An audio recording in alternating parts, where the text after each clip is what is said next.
Good morning students, welcome to ambition classes. आज हम आपके लिए लेकर आए हैं क्लास 9th के फिजिक्स का मोशन का पार्ट 2, जिसमें आज हम देखेंगे एनसीईआरटी में दिए गए कुछ चैप्टर वाइज प्रॉब्लम्स, जो चैप्टर के बीच में कुछ टॉपिक्स को ख़त्म करने के बाद ये कुछ प्रॉब्लम्स है डिस्टेंस और डिस्प्लेसमेंट से रिलेटेड। ठीक है, तो हमारा पहला क्वेश्चन है वो क्या कहता है, an object has moved through a distance, can it have zero displacement? If yes, support your answers with an example. तो यहाँ पे दो टर्म, हमारा distance and we have displacement, but displacement के साथ एक और टर्म है जीरो। ओके, तो हम इसके बारे में देखेंगे। हमने डिस्टेंस के बारे में क्या जाना था कि डिस्टेंस क्या होता है, तो द एक्चुअल पाथ और the magnitude of actual distance, और एक्चुअल पाथ इज डिस्टेंस, मतलब जितना भी एक्चुअल डिस्टेंस कवर किया जाता है, एक्चुअल दूरी वो अपने पोजीशन को चेंज करते हुए कर रहा है, उसी को डिस्टेंस कहते हैं। बट डिस्प्लेसमेंट क्या था? डिस्प्लेसमेंट का डेफिनेशन क्या था? The shortest distance between final and initial and final position is known as displacement. तो यहाँ क्वेश्चन में ये कह रहा है कि एक ऑब्जेक्ट है, कोई एक ऑब्जेक्ट है, वो एक डिस्टेंस को कवर करता है, यानी वो पॉइंट ए से पॉइंट बी पे जा रहा है। ठीक है, तो चलिए हम देख लेते हैं। वो पॉइंट ए से पॉइंट बी पे जा रहा है। ठीक है, यानी वो एक डिस्टेंस कवर कर रहा है point A to point B. Okay, अब can it have zero displacement? क्या उसका डिस्प्लेसमेंट जीरो हो सकता है? ओके, तो अभी हम देखेंगे कि क्या उसका डिस्प्लेसमेंट जीरो हो सकता है या नहीं हो सकता है। मान लीजिए कि एक स्टूडेंट है और ए उसका होम है और बी उसका स्कूल है। वो अपने घर से स्कूल के लिए निकलता है और फिर वापस स्कूल से घर को चला जाता है। तो इसमें अगर मान लीजिए उनके घर से उसके स्कूल का डिस्टेंस है 5 किलोमीटर का। ठीक है, कितना? 5 किलोमीटर का।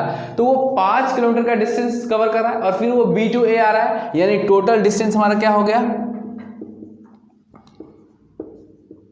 टोटल डिस्टेंस हमारा हो गया 5 + 5 kilometre is equal to 10 kilometre, यानी हमारा टोटल डिस्टेंस क्या हो गया? 10 किलोमीटर। लेकिन अगर इस जर्नी का हम डिस्प्लेसमेंट देखें तो वो पॉइंट ए से पॉइंट बी पे गया और वापस बी से पॉइंट ए पे आ गया, यानी उसका इनिशियल पोजीशन भी यही है और फाइनल पोजीशन भी यही है, यानी डिस्प्लेसमेंट कितना हुआ?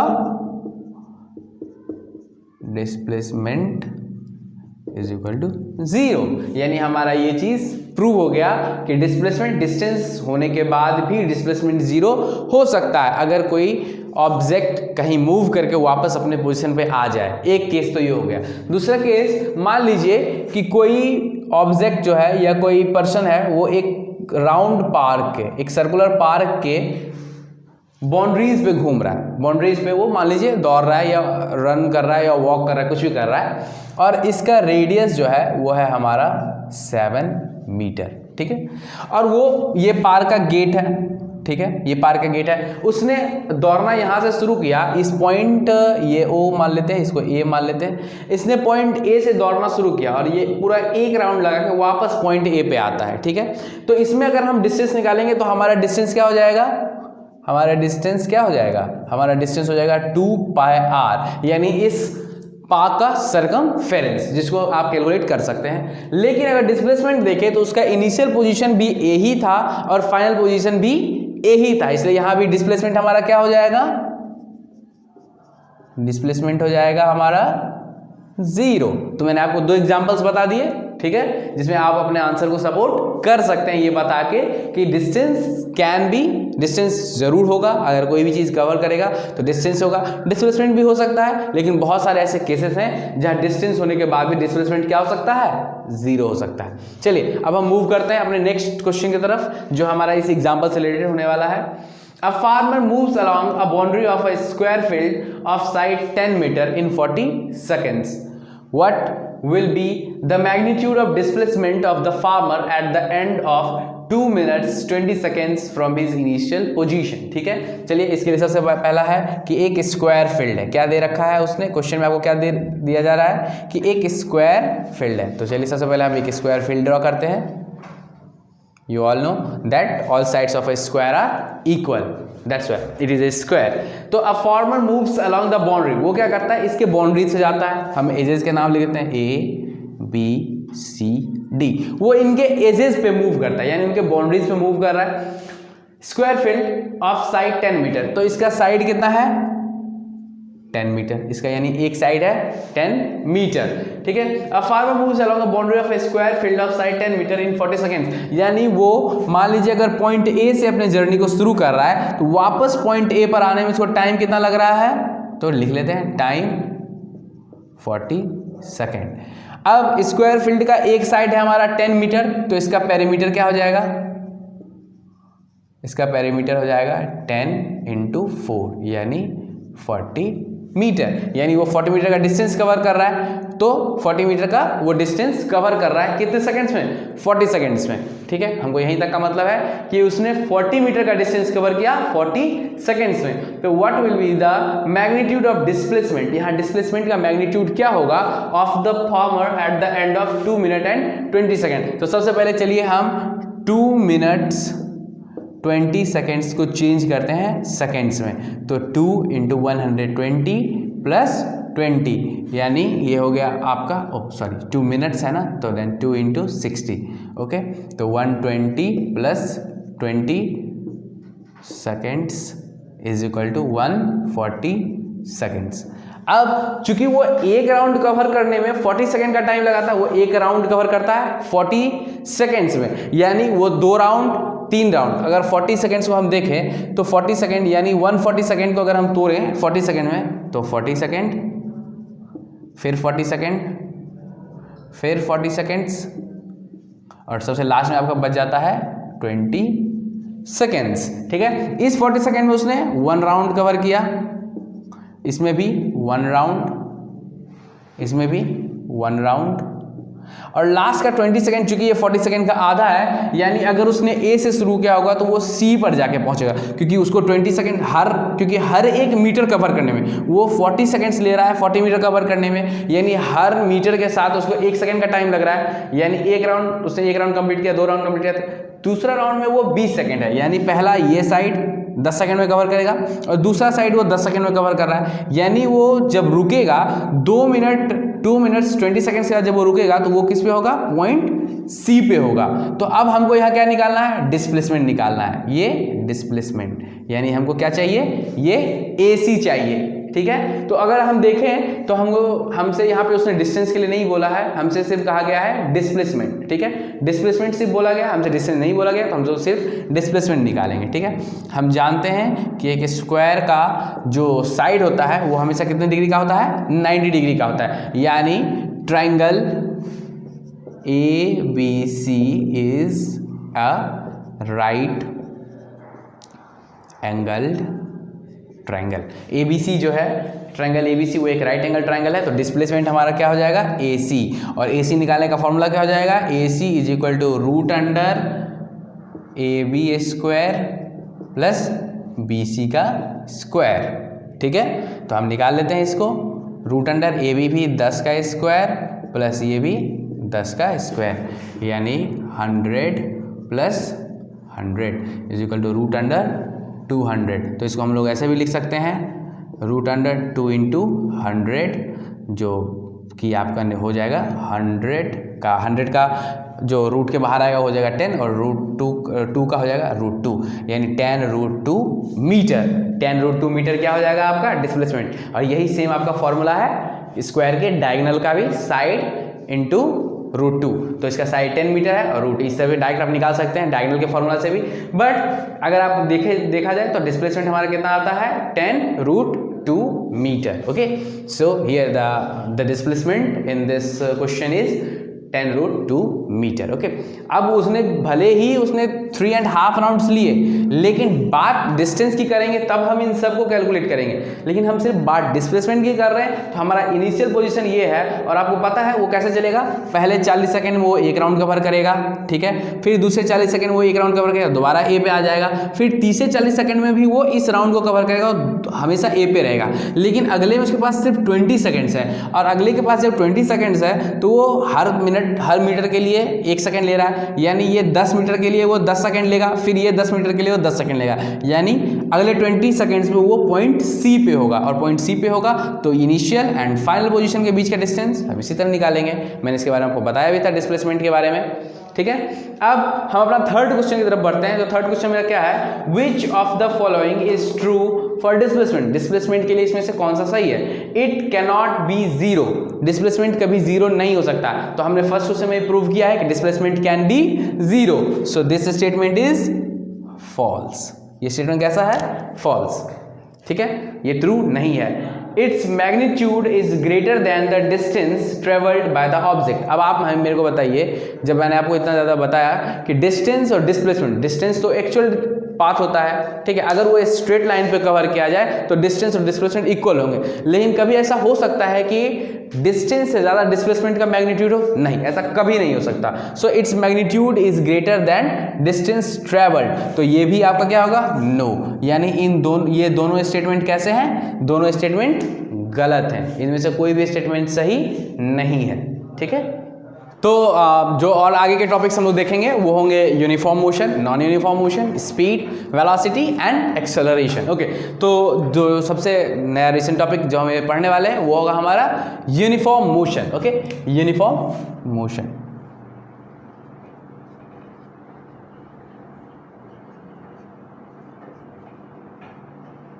यूनिफॉर्म मोशन, ठीक है। इस वर्ड से, यूनिफॉर्म वर्ड से कुछ आपको आइडिया आ रहा है। अगर आप जस्ट थिंक दैट, थोड़ा सा सोचे, तो आप देखते होंगे कि यूनिफॉर्म वर्ड का मतलब होता है जब कोई भी चीज़ बैलेंस्ड वे में हो, बैलेंस्ड वे में हो उसको हम क्या बोलेंगे, यूनिफॉर्म मोशन। ओके, जैसे यूनिफॉर्म वर्ड का मतलब तो बैलेंस हो गया। अब कोई भी चीज़ बैलेंस्ड मोशन में ये किस तरह से दिखाएगा, तो हमने ये चीज़ देखा था, जस्ट हमने जो भी क्वेश्चंस किए थे, जैसे मैंने क्वेश्चन नंबर 2 में आपको बताया था कि वो 40 मीटर कवर कर रहे हैं 40 सेकेंड्स में, यानी यहाँ 2 फंडामेंटल यूनिट्स है, पहला तो टाइम, दूसरा length.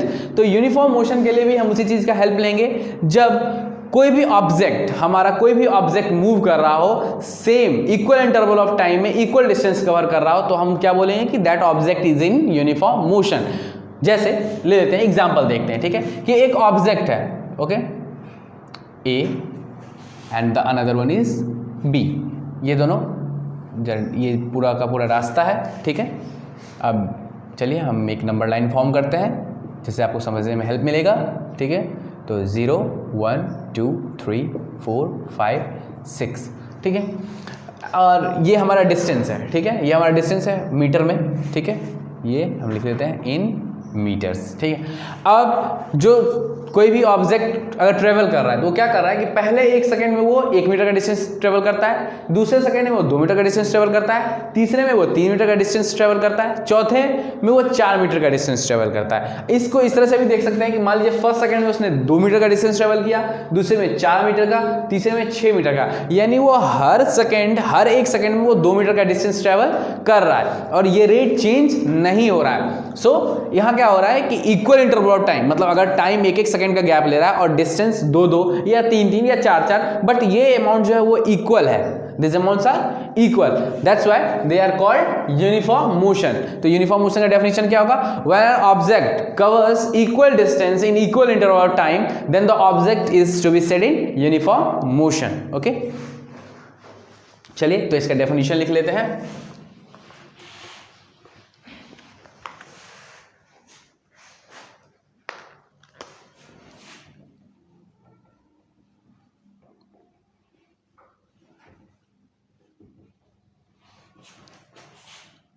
When an object covers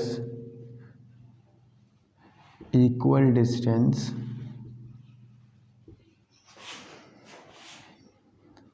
in equal interval of time, then the object is to be said in uniform motion.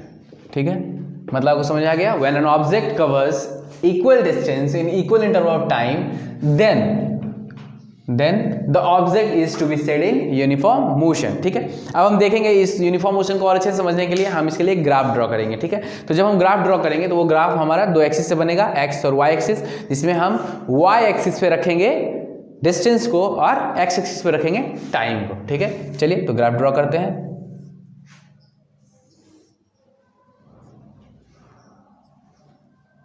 Units,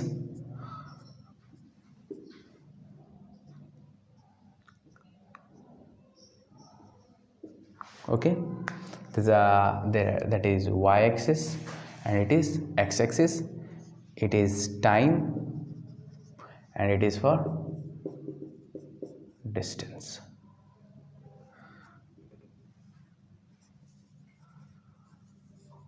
ठीक है, x axis and y axis, so it is distance। चलिए इनके units डाल लेते हैं। हमारा ये 0 होगा, 1 2 3 4 5 6, 1 2 3 4 5 6 7। ठीक है, हमारा टाइम किस में होगा, सेकेंड्स में, और हमारा डिस्टेंस होगा मीटर में। ओके, तो आपको ये ग्राफ दिख रहा है। अब जस्ट दैट थिंक कीजिए कि जब कोई चीज़ एक सेकेंड में 1 मीटर का डिस्टेंस ट्रेवल करती है, ठीक है, यानी दोनों तरफ से आएंगे और ये आपस में इस पॉइंट पर जाके मिल जाएगा। फिर वो अगले दूसरे सेकंड में वो 2 मीटर का डिस्टेंस ट्रेवल करेंगी,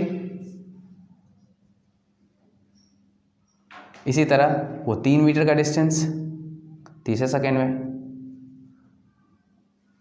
ओके, तो अगर हम इन डॉट्स को मिलाते हैं तो हमें एक स्ट्रेट लाइन मिलता है। कैसा लाइन मिलता है, एक स्ट्रेट लाइन मिलता है। ठीक है, ये हो गया आपका 4 का, ये हो गया आपका 5 का, और ये हो गया आपका 6 का। ठीक है, तो यहाँ पे हमें क्या देखने के लिए मिल रहा है, एक स्ट्रेट लाइन देखने के लिए मिल रहा है। अगर आप देखा जाए तो हमें यहाँ एक स्ट्रेट लाइन मिल रहा है, क्लियर एक स्ट्रेट लाइन है। अगर हम इन डॉट्स में मिलाते हैं, आप इसको चाहे थोड़ा और अच्छे से समझने के लिए तो हम डिस्टेंस के मैग्नीट्यूड को भी चेंज कर सकते हैं। जैसे मान लीजिए हम इनको कर देते हैं, मान लीजिए एक सेकंड में 5, दूसरे में 10, इसको हम 5 के मल्टीपल्स में डाल देते हैं, तो 5 10 15 20 25 एंड 30। ठीक है, तो मान लीजिए वो पहले एक सेकंड में 5 मीटर का डिस्टेंस ट्रेवल कर रहा है, दूसरे में 10, तीसरे में 15, यानी हर सेकंड के साथ 5 मीटर का डिस्टेंस ट्रेवल किया जा रहा है। ऐसा नहीं है ना कि अगर आप देखें तो कि एक पहले सेकंड के इंटरवल में उसने 5 का किया, दूसरे सेकंड उसने 7 का किया, तीसरे में उसने 12 का किया, इस तरह से नहीं। यहाँ बिल्कुल इक्वल इंटरवल, जैसे हर एक सेकंड का टाइम जा रहा है उसी तरह डिस्टेंस का भी इंटरवल सेम है, हर 5-5 मीटर का। That's why it is called uniform motion. Uniform motion का यही डेफिनेशन है and this is graph for uniform motion. Okay, so students, आप इसको वीडियो पॉज करके 2 मिनट के लिए अपने नोट्स में इसको कॉपी कर ले ताकि आपको बाद में पढ़ने के लिए हेल्प मिल सके। जो नया टॉपिक हम लोग देखने वाले हैं वो होगा हमारा non uniform motion.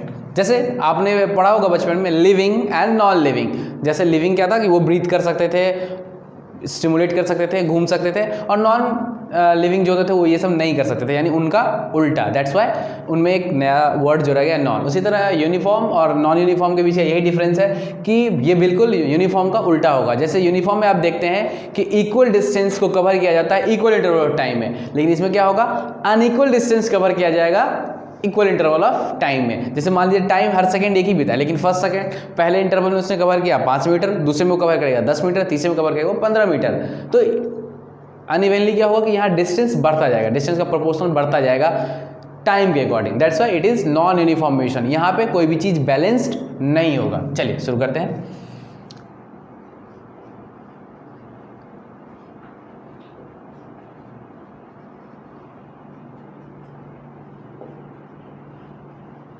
non-uniform motion. Okay.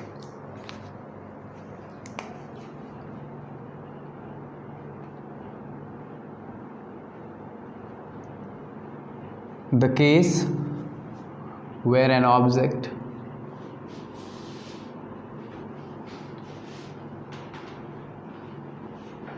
covers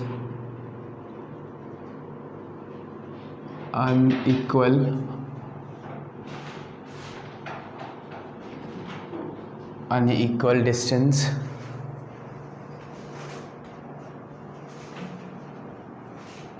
in equal interval of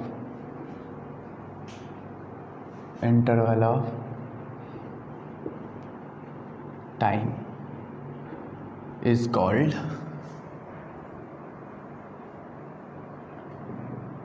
non uniform motion. Okay, तो इसमें क्या होता है कि यहाँ आपका जो डिस्टेंस होता है वो अनइक्वल होता है और टाइम इक्वल होता है। देखते हैं, इसका सबसे बड़ा एग्जांपल हो गया, जैसे मान लीजिए आप किसी बॉल को फ्री फॉल करवा रहे हैं, किसी बॉल को आपने हाथ में पकड़ा उसको ड्रॉप करवा रहे हैं। आपने बचपन में पढ़ा होगा, पहले भी पढ़ा होगा कि ग्रेविटी जो होता है, the acceleration of gravity is 9.8 metre per second square. मैंने अभी आपको एक्सेलरेशन नहीं पढ़ाया है, इसलिए इतने अच्छे से इसको एक्सप्लेन नहीं कर पाऊंगा, बट नेक्स्ट मैं जब आपको पढ़ाऊंगा तो इसको एक्सप्लेन करके आपको बताऊंगा कि कैसे होता है। बट अभी आप यही समझ लीजिए कि एक्सेलरेशन में भी आपका नॉन यूनिफॉर्म मोशन होता है। ओके, तो यहाँ पे क्या होता है कि जब बॉल ग्राउंड की तरफ जा रहा होता है तो उसका स्पीड बढ़ता जाता है। स्पीड बढ़ने का क्या मतलब है कि उसका डिस्टेंस जो है वो हर समय के साथ, हर टाइम के साथ उसका डिस्टेंस बढ़ता जाएगा, वहाँ पे स्पीड ज़्यादा होते जाता है। तो यहाँ नॉन यूनिफॉर्म मोशन का अगर हम ग्राफ देखते हैं तो हमारा ग्राफ, नॉन यूनिफॉर्म मोशन का ग्राफ कैसा होगा?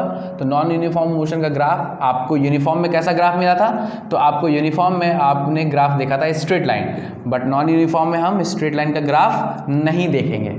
ओके, तो हम लोग जानते हैं कैसे क्या करना है। वाई एक्सिस पे डिस्टेंस, एक्स एक्सिस पे टाइम का यूनिट सेकेंड और डिस्टेंस का यूनिट मीटर। ओके, अब यहाँ पे क्या है कि अगर हम यूनिट्स ड्रॉ कर लेते हैं 1 2 3 4 5 6। ओके, 5 10 15 20 25।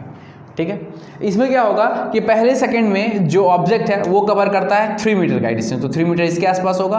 तो चलिए पहला यहाँ, दूसरे में वो कवर कर रहा है 7 या 8 कुछ भी मान लेते हैं, तो दूसरे में वो 8 कवर कर रहा है तो वो यहाँ हो जाएगा।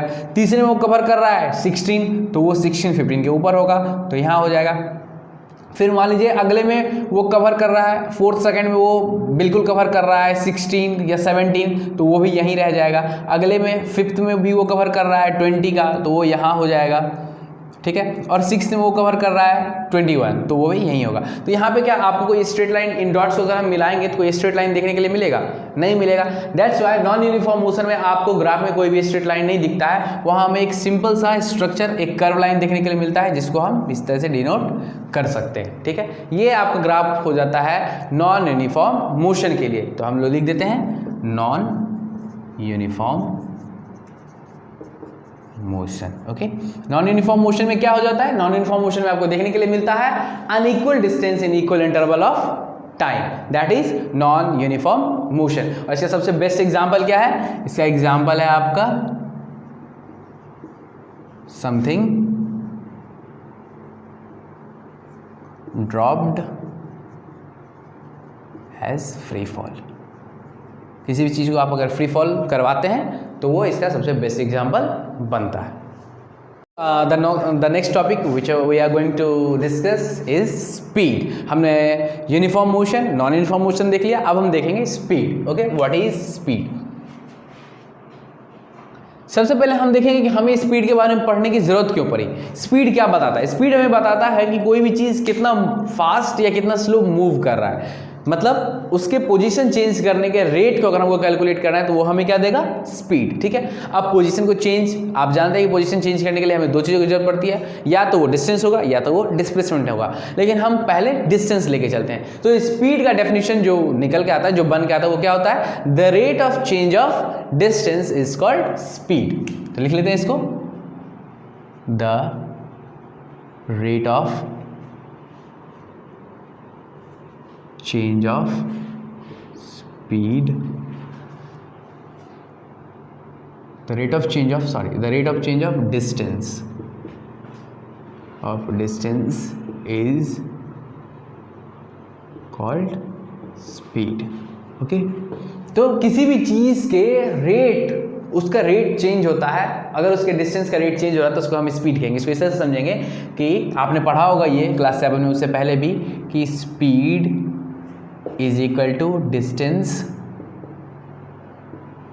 Upon time. जब हम डिस्टेंस को टाइम से डिवाइड करते हैं तो हमको स्पीड मिलता है। चलिए एक एग्जांपल से देखते हैं कि एक आदमी है, a man covers a distance of 100 metres in 10 seconds. A man covers a distance of 100 metres in 10 seconds. तो यहाँ पे हमारा डिस्टेंस जो है वो कितना है, distance is 100 metre and the time we are given is 10 seconds. तो हम स्पीड कैलकुलेट करेंगे। हमारे पास स्पीड का फॉर्मूला है, speed is equal to distance upon time, that is 100 metre divided by 10 seconds।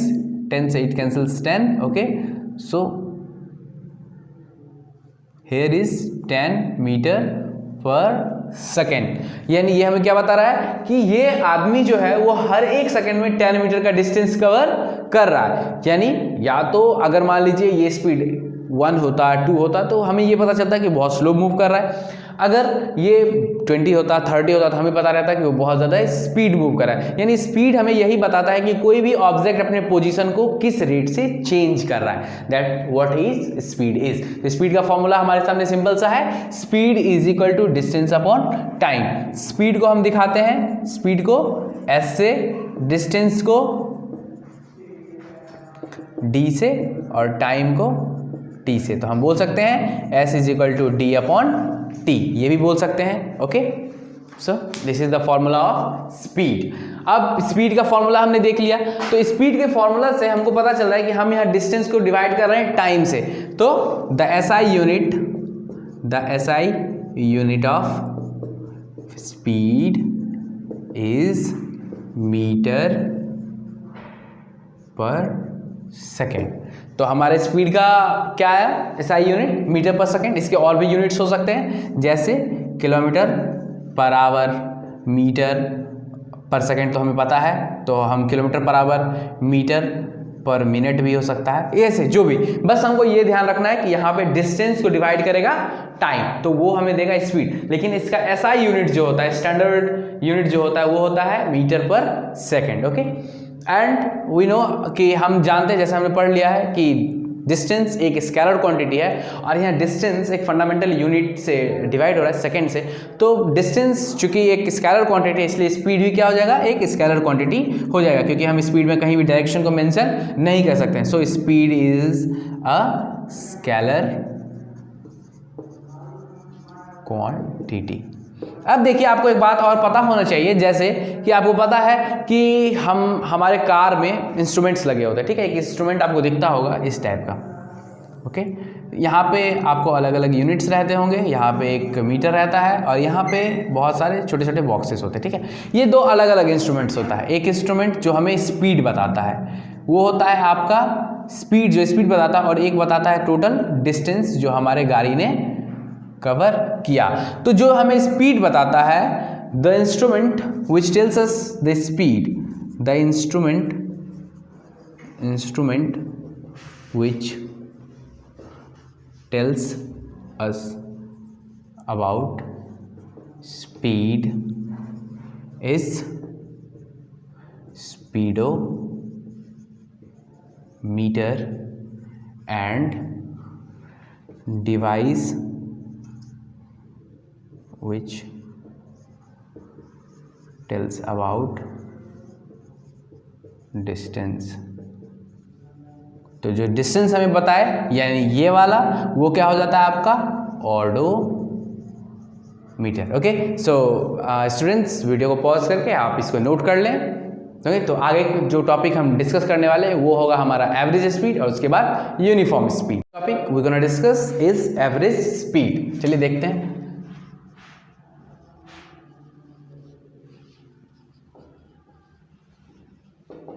Average speed, ठीक है। आपने एवरेज के बारे में पढ़ा होगा, जब भी आपने पढ़ा होगा मैथ्स में एवरेज, तो एवरेज का मतलब आप बहुत अच्छे से जानते होंगे। एवरेज में हम क्या करते हैं कि टोटल आउटकम को नंबर ऑफ आउटकम से डिवाइड करते हैं। यहाँ भी कुछ ऐसा ही होने वाला है, बस यहाँ पे क्या होगा कि टोटल आउटकम की जगह आपका टोटल डिस्टेंस रहेगा और टोटल नंबर ऑफ आउटकम्स की जगह आपका टाइम रहेगा, ठीक है। क्योंकि आप जानते हैं कि स्पीड के लिए हम वही करते हैं। तो एवरेज स्पीड का डेफिनेशन क्या हो जाएगा, एवरेज स्पीड का आपका डेफिनेशन होगा when we divide total distance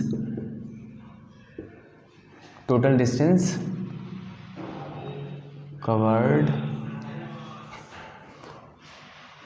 by total time taken. ठीक है, जब हम टोटल डिस्टेंस को टोटल टाइम से डिवाइड करते हैं, when we divide total distance upon total time, we get average speed. ठीक है, एवरेज स्पीड, तो एवरेज स्पीड का फॉर्मूला हमारे लिए क्या आ जाएगा, average speed is equal to total distance upon total time. ठीक है, तो टोटल डिस्टेंस किसी भी कोई भी, अब इसको इस तरह से भी हम लोग देख सकते हैं, एग्जांपल देख लेते हैं कि एक बस जो है वो पहले आवर में, ऑन द फर्स्ट आवर वो कवर करती है 30 किलोमीटर का स्पीड। ठीक है, और दूसरे आवर में वो कवर करती है 40 किलोमीटर। ठीक है, यानी आप देख रहे हैं कि फर्स्ट आवर में उसका स्पीड था, उसने डिस्टेंस कवर किया 30 किलोमीटर, दूसरे आवर में उसने डिस्टेंस कवर किया 40 किलोमीटर। यानी ऑब्वियस सी बात है कि सेकंड आवर में उसका स्पीड ज़्यादा होगा, तो इसका एवरेज स्पीड हम कैसे निकालेंगे, टोटल डिस्टेंस हमारा क्या हो जाएगा, 30 kilometre plus 40 kilometre by 1 hour plus 1 hour, यानी 70 kilometre upon 2 hours. So it ultimately comes 35 kilometre per hour. So 35 kilometre per hour is the average speed. यहाँ पे हमारा फर्स्ट आवर में 30 किलोमीटर है, दूसरे आवर में 40 किलोमीटर है, और जब हमने इसका एवरेज निकाला तो हमें कितना निकल के आया, 35 किलोमीटर पर आवर। यानी उस बस की अगर टोटल जर्नी की स्पीड निकाली जाए, एवरेज स्पीड निकाली जाए, तो वो क्या हो जाएगी, 35 किलोमीटर पर आवर। अब जो नेक्स्ट टॉपिक हम डिस्कस करने वाले हैं वो हमारा होगा यूनिफॉर्म स्पीड। आप सब अच्छे से जानते हैं यूनिफॉर्म वर्ड जहां भी आएगा वहां एक ही चीज होगा डिस्कस, यूनिफॉर्म वर्ड जहां भी आएगा वहां एक ही चीज डिस्कस होगा कि equal distance in equal interval of time. यहां भी यही होगा कि when an object covers equal distance in equal interval of time at any instant, then it is called uniform speed।